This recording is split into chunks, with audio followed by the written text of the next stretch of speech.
நவராத்திரி சாப்பாட்டு போஸ்டிங் எல்லாம் முடிஞ்சது. ஆனால் சில பேர் அக்கா இந்த தபுலே சலாட் என்னென்னு செய்கிறேன்னு கேட்டிருந்தீங்க.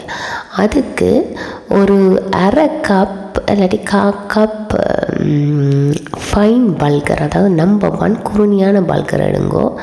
அதுக்குள்ளே ஒரு அரை வாசி லெமனை புளிஞ்சு விடுங்கோ. ஒரு 3 டேபிள் ஸ்பூன் ஒலிவ் ஆயிலை போட்டு அதை ஒரு சைடில் ஊற விடுங்கோ.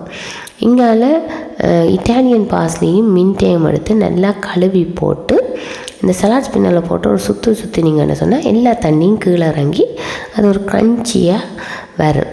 அதை எடுத்து நல்லா குருணியாக வெட்டுங்கோ. வெட்டி போட்டு நடுவால் வச்சு கொத்தி விடுங்க. கொத்தி அதை ஒரு பவுலில் போடுங்க.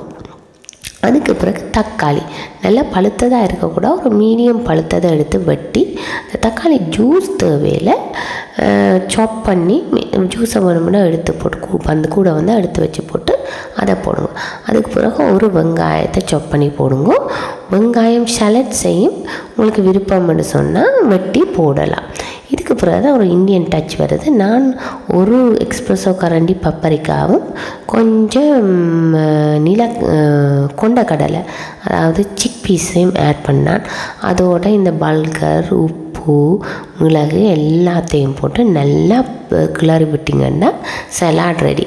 அதை நான் ஒரு லெட்டிஸ் சலாடில்